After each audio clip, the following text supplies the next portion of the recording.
Mesdames, Mesdemoiselles, Messieurs, bonjour. Je vous salue bien bas et je vous dis bienvenue dans Médiatique Été, votre émission dédiée au TIC que vous retrouverez chaque jour de l'été de 15h à 16h sur les ondes de radio AG Chaîne 3. Je suis Aled Amenassel et en compagnie de Lamine B, nous partirons en extérieur à la rencontre des chercheurs, start-upers et innovateurs qui font et défont l'actualité scientifique et numérique de l'Algérie. Pour cette émission, nous vous emmenons au cœur du pôle scientifique et technologique du Cheikh Abdelhafid Ihdaden de Sidi Abdallah à la découverte de l'École nationale supérieure des nanosciences et des nanotechnologies, un établissement entièrement consacré à une discipline qui révolutionne déjà notre quotidien.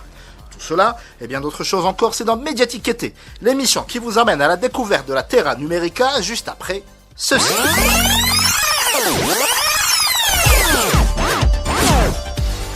Créée par décret exécutif en 2023, l'École nationale supérieure des nanosciences et des nanotechnologies est la première école algérienne entièrement dédiée à cette discipline. Implantée au cœur du pôle scientifique et technologique du Cheikh Abdelhafid Ihdaden de Sidi Abdallah, elle a pour mission de former une nouvelle génération de spécialistes dans un domaine devenu stratégique pour la recherche et l'innovation.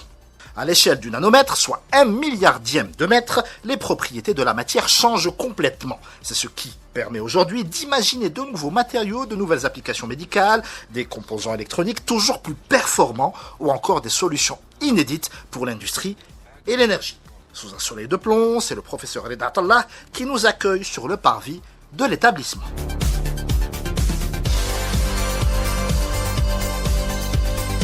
Et la première personne à nous accueillir justement à côté de l'École nationale des nanotechnologies n'est autre que le professeur Reda Atallah. Merci beaucoup pour l'accueil, professeur. Je vous en prie, merci. Je suis très content de vous avoir ici. Vous pouvez nous expliquer où est-ce qu'on se trouve, comment est-ce que l'endroit est agencé? Alors, nous sommes au pôle technologique de Sidi Abdallah. Il y a 5 écoles supérieures ici qui ont été créées à différentes périodes passées. Donc au début, il y a deux premières écoles qui ont été créées à 5 ans, l'école d'intelligence artificielle et l'école de mathématiques qui est juste devant nous. Donc 2 écoles d'excellence, voilà. 2 écoles d'excellence. Les 5 écoles sont des écoles d'excellence qui accueillent les meilleurs étudiants d'Algérie dans différents domaines. C'est pour ça qu'on est là d'ailleurs, pour les faire connaître au plus grand nombre. Ok, donc après, 2 ans après, donc en 2023, 2 autres écoles ont été créées. C'est l'école qui est devant nous, l'école de nanosciences et nanotechnologie. Où vous enseignez. Où j'enseigne. Et l'école des systèmes autonomes qui est encore un peu plus loin. Ok, donc 2023. Et l'année passée, une 5e école a été créée, c'est l'école de cybersécurité.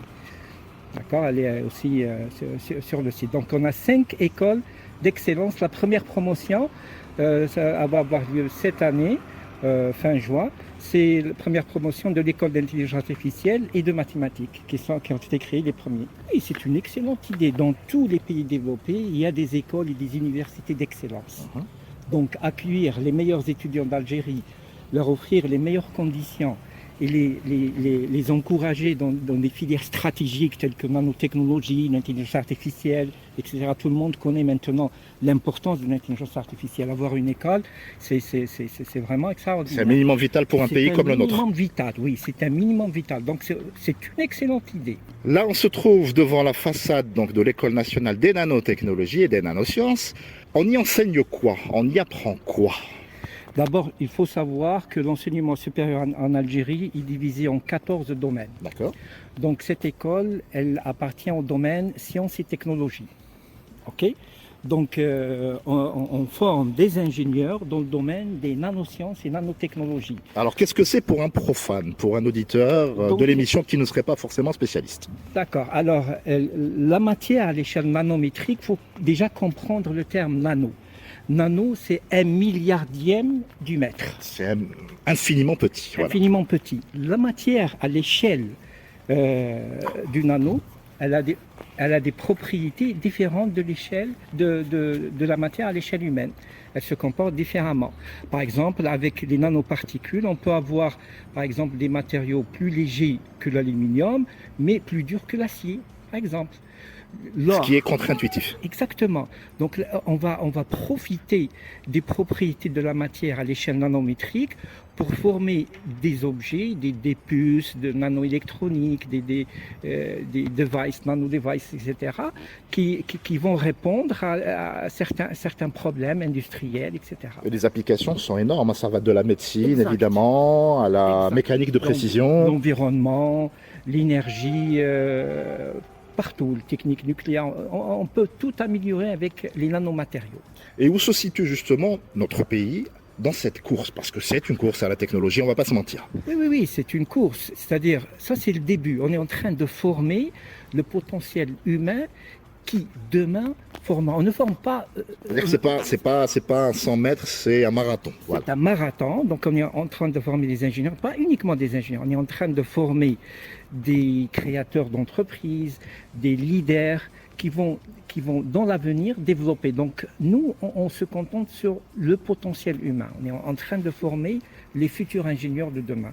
La nanotechnologie, bien sûr, des pays comme la Chine, les États-Unis sont très très loin. Mais ce n'est pas une raison pour ne pas commencer. Donc on commence avec cette école, c'est le début. Très bien. Vous nous faites visiter? Ok. Allez, on y va.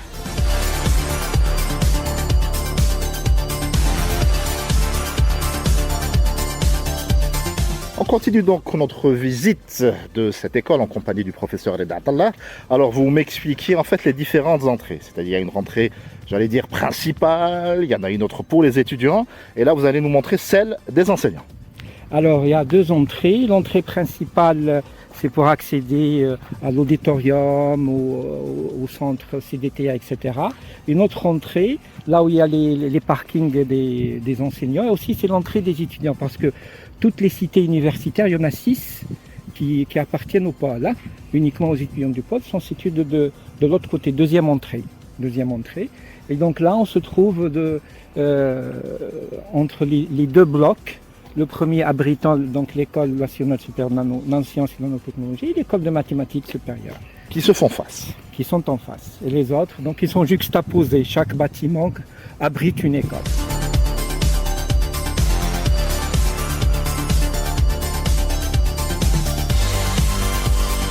Alors, professeur Reda Atallah, vous me disiez évidemment que tous les moyens en fait sont disponibles pour le bien-être de l'étudiant, c'est-à-dire que la cité universitaire est juste à côté, elle est bien achalandée.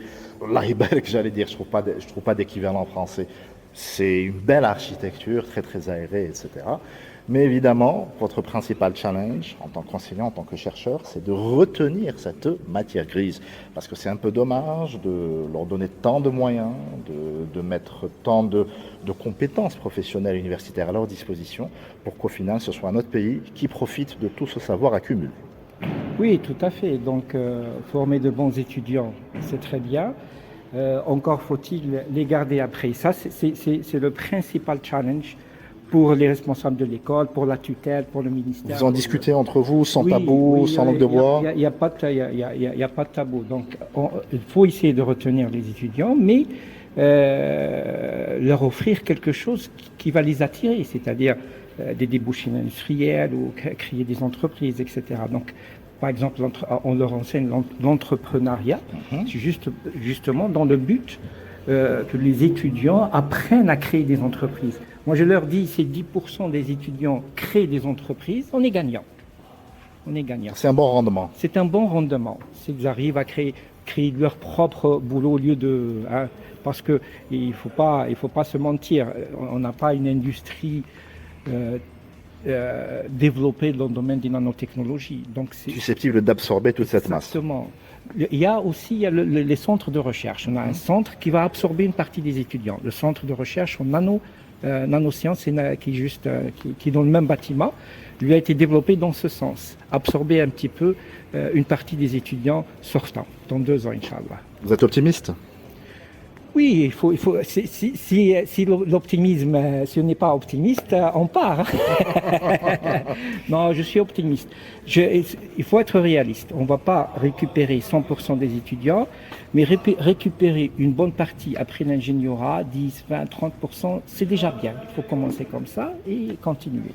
Déjà donner les bonnes conditions de travail à ceux qui ont envie de rester tout simplement. Exactement, exactement. Que ce soit un choix. Voilà, il faut que ce soit un choix. Il faut qu'il reste par choix, non pas parce qu'il est obligé.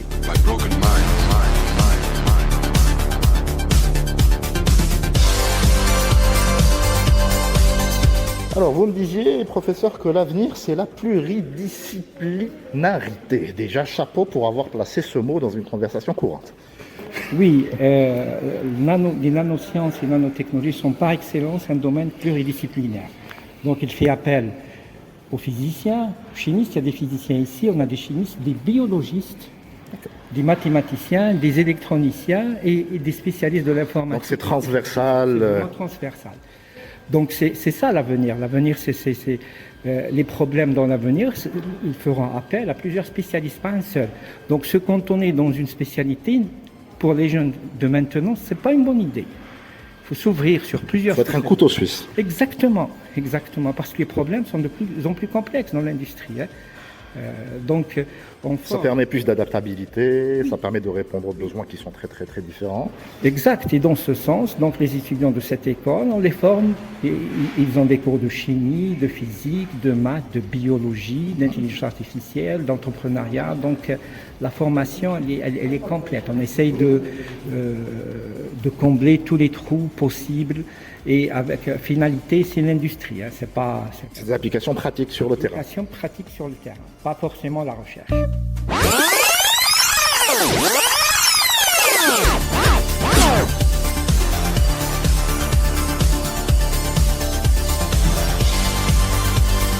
Nous poursuivons notre exploration de cette fascinante école, toujours guidée par le professeur Reda Atallah. Il nous emmène jusqu'au bureau du directeur adjoint chargé de la pédagogie que nous interrompons en plein rush de fin d'année universitaire. Il nous fait néanmoins l'amitié de nous accorder quelques minutes. Merci à vous et marhaba bikom. Alors c'est Dr Moussa Abouzid Omar, directeur adjoint chargé de la pédagogie au niveau de l'École nationale supérieure nanosciences et nanotechnologie, pôle scientifique et technologique, Abdelhafid Haddaden, Sidi Abdallah. Alors, je vous ai dérangé en pleine délibération, puisqu'apparemment c'est une journée chargée. Racontez-moi un peu l'atmosphère du jour. Alors, tout à fait. Donc, vous êtes débarqué en plein. Mais à culpa.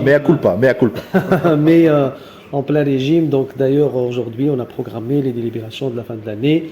Donc on est en plein régime, en pleine charge.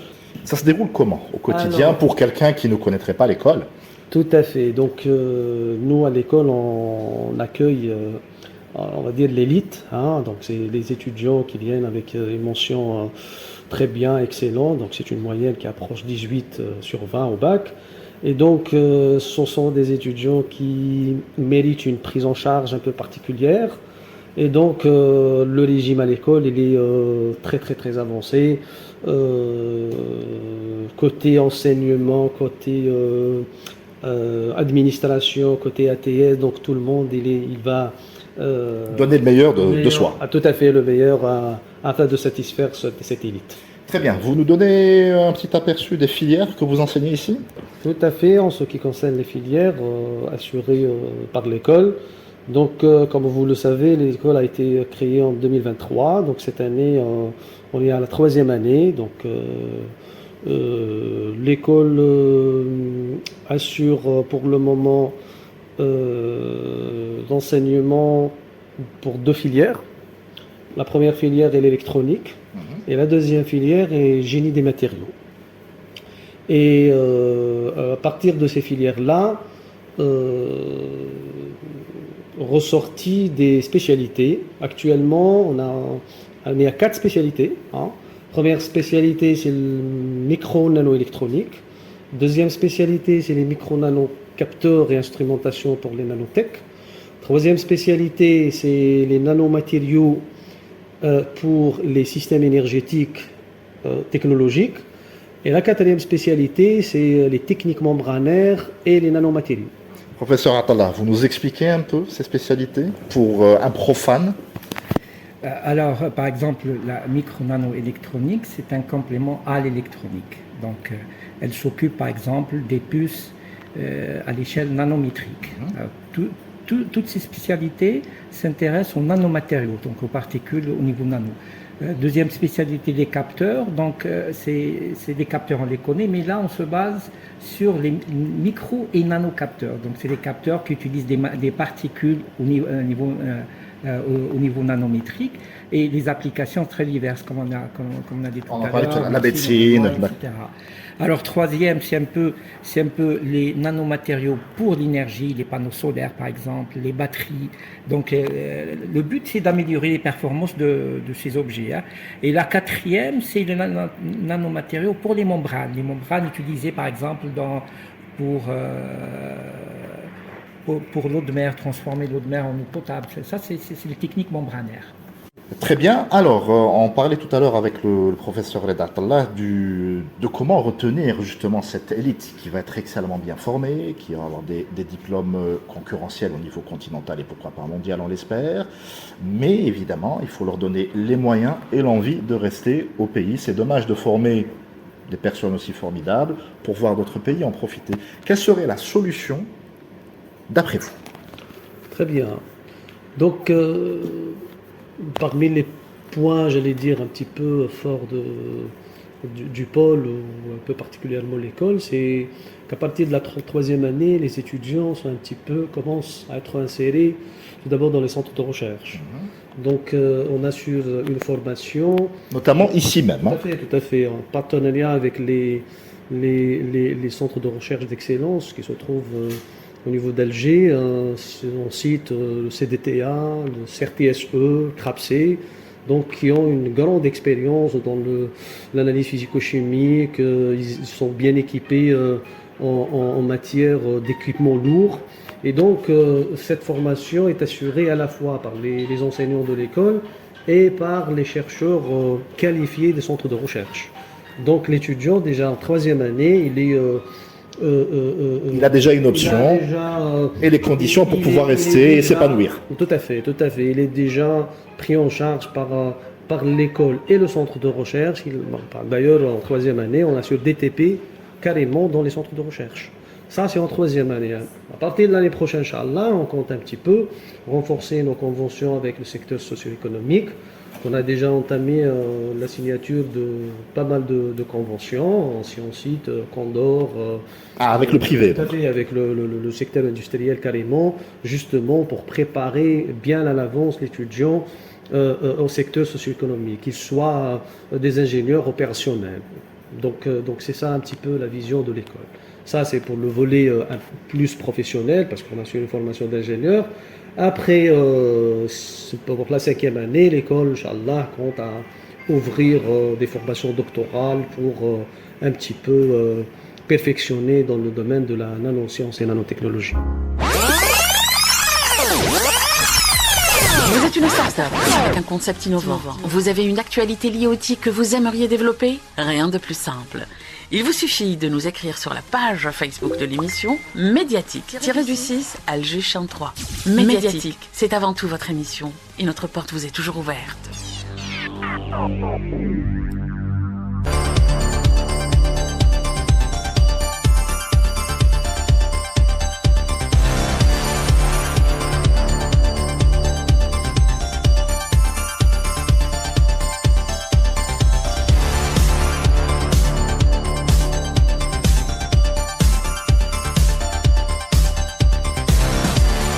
Impossible d'arpenter cette école d'excellence sans donner la parole aux étudiants qui la font vivre au quotidien. Nous avons donc rencontré Fers, étudiant en deuxième année, avec un impressionnant 17,5 de moyenne au baccalauréat filière mathématiques. Il a choisi de poursuivre son parcours dans les nanosciences et il nous raconte son quotidien et les raisons de ce choix. Et joie du reportage, notre chroniqueur Hatem Hosseini, chercheur lui-même, pendant de longues années au CDTA, vient de nous rejoindre dans cette école des nanotechnologies. Hatem, bonjour. Bonjour Reda, bonjour chers auditeurs. Et on continue évidemment notre exploration en compagnie du professeur Reda Atallah, qui a kidnappé à la volée un de ses étudiants. Bonjour, qui es-tu? Bonjour, je me présente, je suis Lali Abdelmak Fels, étudiant en deuxième année à l'École nationale supérieure des nanosciences et nanotechnologies à Sidi Abdellah. Très bien, donc bachelier il y a 2 ans, mathématiques, sciences. Qu'est-ce qui t'a amené justement? Quel est ton parcours pour finir ici? Moi j'étais au lycée filière mathématiques. J'ai eu mon bac avec moyenne 17,53. Je suis venu initialement à cette école, je l'ai pris comme premier choix. Je suis venu à cette école initialement pour ma passion pour la physique déjà. J'ai fait mes recherches, j'ai ensuite cherché sur le domaine des nanotechnologies, qu'est-ce que ça représente et qu'est-ce que c'est exactement ce domaine de nanotechnologie. J'ai vu que ça avait une relation directe avec le domaine de la physique, domaine que j'apprécie énormément, et du coup j'ai travaillé pour ça. Ça a été un choix logique. Hatem, qu'est-ce que ça t'inspire de voir cette jeune génération qui en veut? Surtout que la nôtre, on avait moins de choix en matière d'ingénierie, de spécialité. Oui, c'est des jeunes qui déjà savent où est-ce qu'ils veulent aller. Les nanos, c'est l'avenir de l'humanité, même pas simplement de l'Algérie.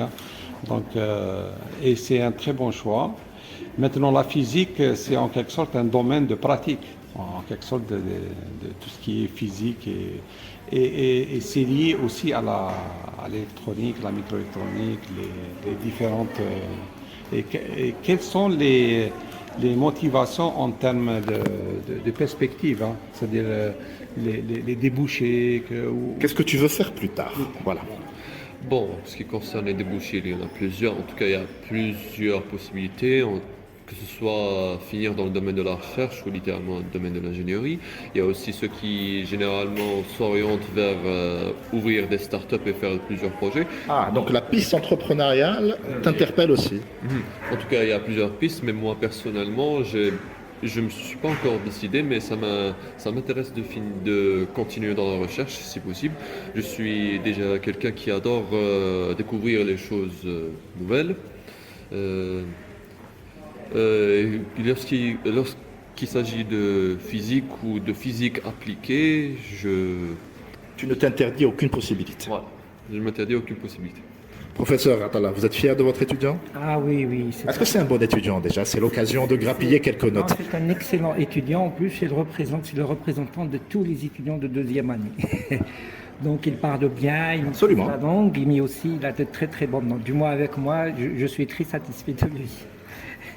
Eh ben, génial. Oui, Hatem, tu as une question.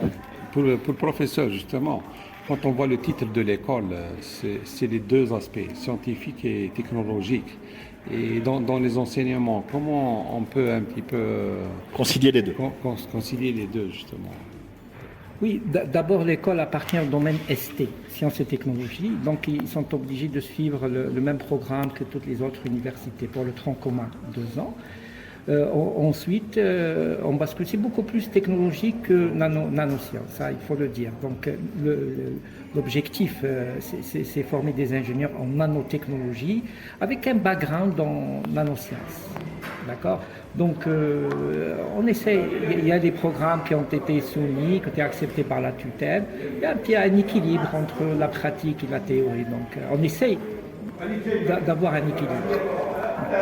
Et maintenant, vous avez un centre de recherche juste à côté, donc centre de recherche en nano.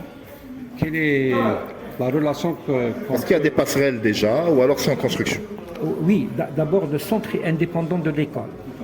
C'est un centre au sens propre du terme, mais il a été créé dans le but d'absorber un petit peu les étudiants, une partie des étudiants en fin de cursus. Donc, par exemple, le matériel lourd, tout ce qui est matériel lourd, il sera au niveau du centre. Bien sûr, il y a des passerelles, il y a des discussions. Nous sommes dans le même bâtiment et il vient de débuter. Il n'a pas encore obtenu. Mais à mon avis, d'ici la 5e année, il y aura. Sera opérationnel. Ah oui, il sera opérationnel. Les projets de fin d'études, les stages peuvent se faire. Oui, une partie des stages se fera au niveau du centre, oui, c'est sûr.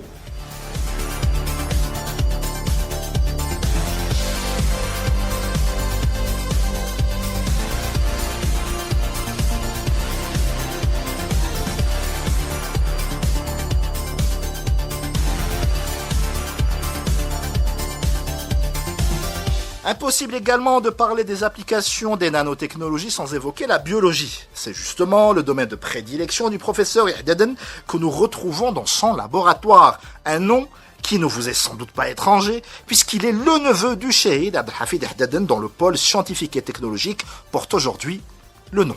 Bienvenue à vous à l'école nanotechnologie au pôle universitaire Sidi Abdallah. Très bien. Alors, vous êtes enseignant, me dit-on, de biologie, c'est ça? Voilà, je suis enseignant de biologie et on a décidé, j'ai proposé à l'époque, j'étais à l'USTHB, et j'ai proposé aux responsables de l'école d'ouvrir un module de biologie pour faire connaître, parce que la nanobiologie, la nanotechnologie s'intéresse aussi au biomimétisme. Donc, Comment reproduire les mécanismes de la nature à des fins technologiques. À des fins technologiques. Donc il fallait qu'il sache un peu en quoi consiste la biodiversité des êtres vivants, etc. Et donc c'est dans ce sens, afin de donner des informations sur la biologie, que le module d'école de biologie générale a été ouvert au sein de cette école. Et donc au premier semestre, on étudie, bien sûr, on commence par la cytologie. Donc vu que la composante des étudiants, elle est hétérogène. Il y a des maths techniques, des étudiants qui ont fait du génie civil, et il y a aussi des scientifiques. Donc il fallait adapter le programme. Que tout le monde soit au même niveau. Au même niveau. Donc c'est un peu une découverte de la biologie, une découverte de la cytologie, découverte des différents organites qui composent la cellule, le rôle de chaque organite. Ça, c'est pour le premier semestre. Au deuxième semestre, on a étudié la diversité du monde vivant. Les champignons, les algues, les lichens. On ne peut pas tout étudier, mais on a voulu donner un aperçu sur la diversité du monde vivant. La diversité par la fonction de chaque organisme et la structure de chaque organisme, qu'elle soit anatomique ou la microscopique ou la macrostructure de ces êtres vivants. Et chaque être vivant peut apporter à la technologie quelque chose. Donc il reste aux technologues, aux futurs ingénieurs en technologie, aux nanotechnologues d'essayer d'observer et d'adapter. Voilà. Hatem Hosseini, je sais que tu dois brûler de questions. Justement, ça c'est des aspects d'inspiration en quelque sorte. La bio-inspiration. De bio-inspiration. Mais de l'autre côté, est-ce que aussi la biologie en tant que domaine d'application peut intéresser les gens qui travaillent dans la nano? Est-ce qu'il y a des applications où on peut, par exemple, on parle beaucoup de biotechnologie maintenant, est-ce que vous voyez un lien? Ça c'est d'un côté. D'un autre côté, est-ce que les étudiants justement ont des projets à faire d'application, ou bien c'est juste pour qui serait économiquement viable et adaptable au contexte socio-culturel algérien? Bien sûr, probablement, c'est en voie de création de master qui s'intéresse à la nanomédecine. Et donc la nanomédecine peut-être faire des cours sur ce domaine-là. Parce qu'on a vu des choses spectaculaires en matière de cicatrisation, par exemple. Par exemple, les traitements ciblés, les traitements de certains cancers, et donc avec la nanotechnologie, donc on est dans le domaine du nano, donc c'est pas la peine d'altérer tout l'organe qui est malade, et donc on cible le traitement en allant directement vers les cellules qui se multiplient d'une manière anarchique, c'est-à-dire les cellules cancéreuses. Alors c'était de la science-fiction il y a 10 ans à peine, là c'est demain. Voilà, ça c'est pour la pratique. Mais sinon, dans la recherche, dans le monde de la recherche, la bio-inspiration, le biomimétisme, il y a beaucoup de travail qui reste à faire, beaucoup de découvertes. Et ces découvertes, le travail qui reste à faire, il est en relation avec la diversité justement du monde vivant. Les millions, les milliards d'espèces que ce soit des insectes, des araignées, ou des champignons, des lichens, on peut toujours en tirer quelque chose qui pourrait être profitable à l'être humain. Même question que j'ai posée à vos collègues chercheurs depuis ce matin, notamment au professeur Atallah, par rapport à la fuite des cerveaux. Comment, d'après vous, sans langue de bois, garder l'élite de nos chercheurs à domicile? Il faut adapter, par exemple, si on parle de biomédecine, l'ingénieur qui biomédecine ou nanomédecine. Il faut que l'ingénieur qui obtient son diplôme, il y ait un cadre. Il ait les conditions d'exercer son métier. Voilà, un cadre qui lui permet d'exercer, par exemple, comment va-t-il être considéré, par exemple, à l'hôpital? S'il va travailler à l'hôpital, c'est un médecin, c'est pas un médecin. C'est un infirmier, c'est pas un infirmier. C'est un ingénieur qui sort d'une école d'élite. Et donc, il faut que la législation va suivre donc un statut particulier. Voilà. Il leur faut un statut particulier parce que j'étais avant de venir au pôle universitaire, j'étais à Berbzois, par exemple, je peux vous citer l'exemple des biologistes qui font de la diététique et diététique humaine.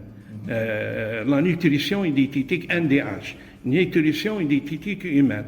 Et donc, pour travailler à l'hôpital, ils n'ont pas de statut.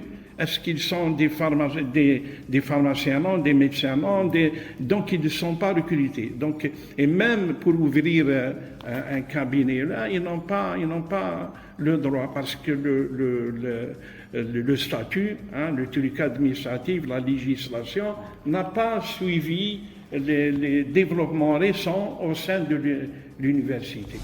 I'm convinced that the current spread of belief in magic in the occult is part of mental illness. Bad luck isn't brought by broken nerves, but by broken mind.